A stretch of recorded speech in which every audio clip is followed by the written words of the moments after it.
Марина открыла дверь своей квартиры ключом, и сразу поняла, опять. В прихожей стояли чужие куртки, на тумбочке валялись незнакомые сумки, а из кухни доносился громкий смех. «О, Маринка пришла!» — крикнула свекровь, даже не повернув головы, «мы тут супчик сварили». «Правда, соли маловато, но у тебя всегда так». Марина медленно сняла обувь. «У тебя всегда так». Эта фраза звучала в ее доме слишком часто, как будто дом был не ее. На кухне за столом сидели свекровь, заловка Лена и ее муж. На столе ее продукты. В раковине гора грязной посуды. В воздухе ощущение, что Марина здесь гостья. А мы решили, что Лена пока у вас поживет, бодро продолжала свекровь, ну а что? Квартира большая, вам не жалко.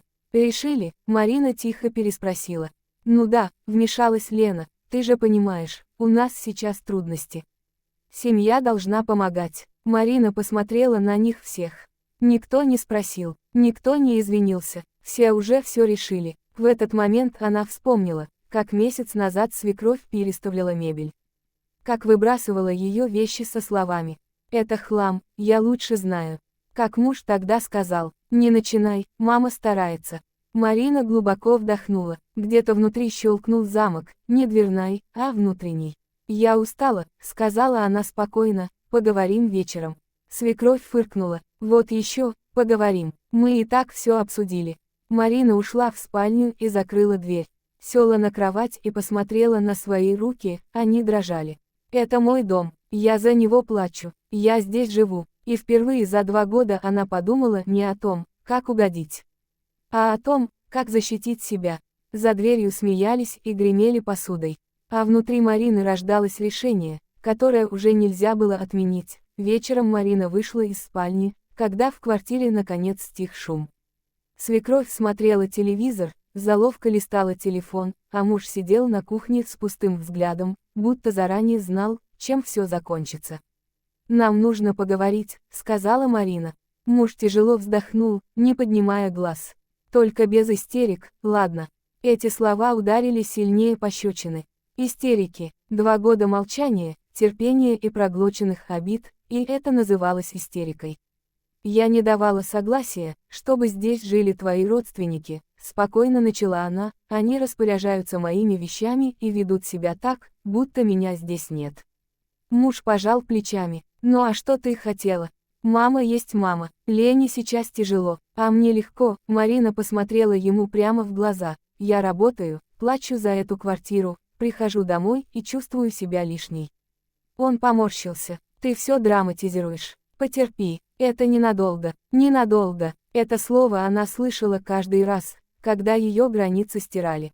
«А если я не хочу терпеть?» – тихо спросила Марина. Он усмехнулся. «Не будь эгоисткой, семья важнее». В этот момент из комнаты выглянула свекровь. «Что ты опять на сына давишь? Мужик устал, а ты со своими претензиями».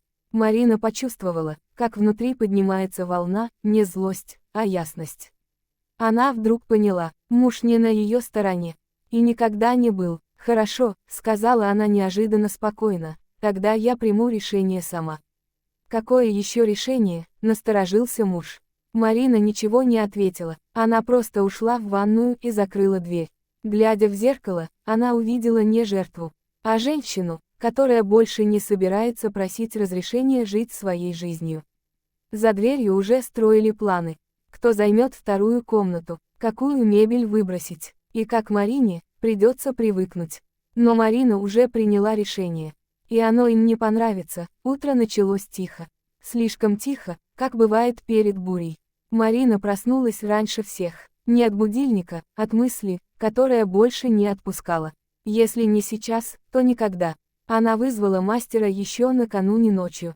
Руки не дрожали, страха не было, была уверенность. Когда в дверь позвонили, свекровь выглянула из комнаты в халате. «Кого это принесло с утра?» «Мастера», — спокойно, ответила Марина, — «будем менять замки». Повисла пауза, тяжелая, звенящая. «Какие еще замки?» — взвизгнула свекровь. «Ты в своем уме?» «В полном», — Марина посмотрела прямо на нее, — «это квартира моя. И здесь больше никто не живет без моего согласия». Заловка выскочила из кухни. Ты нас выгоняешь. Да ты вообще понимаешь, что делаешь? Понимаю лучше, чем когда-либо, ответила Марина. Мастер уже снимал старый замок. Металл звенел громко, как точка в их уверенности, что все можно. «Сын», — закричала свекровь, — «ты это допустишь». Муж стоял в коридоре, бледный, растерянный. Он открыл рот и промолчал. И этого молчания Марине было достаточно.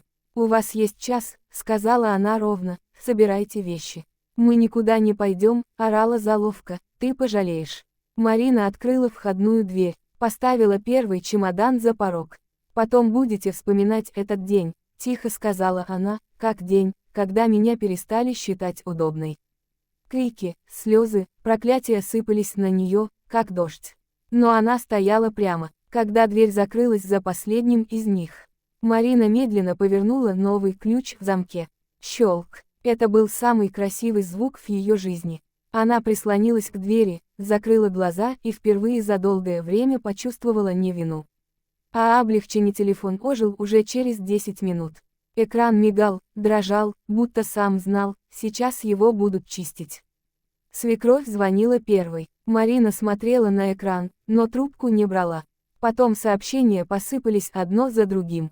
«Ты разрушила семью, как тебе не стыдно? Мы же люди, а не собаки». Следом, муж, 5 пропущенных, 10. Марина медленно выдохнула и включила беззвучный режим. В квартире стояла тишина, настоящая, не та, когда молчат из обиды. Она села за стол, открыла контакты и начала удалять номера. Каждое имя, как якорь в прошлое.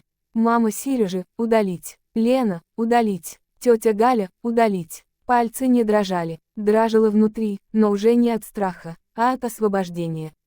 В дверь постучали, грубо, требовательно. «Открывай!» – кричал муж, – «нам надо поговорить». «Нам больше ни о чем», — ответила Марина спокойно, не подходя к двери. «Ты не можешь так», — его голос сорвался, — «это моя семья».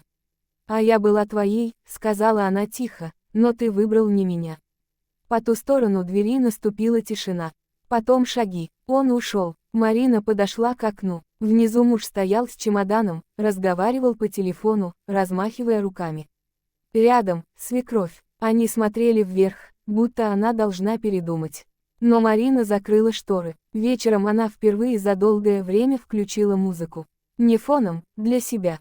Впервые за много лет она поняла. Иногда, чтобы сохранить себя, нужно не кричать и не объяснять, а просто стереть и закрыть. И не чувствовать вины. Прошел месяц. Марина больше не просыпалась от чужих голосов. Никто не хлопал дверями, не переставлял ее вещи, не учил жить.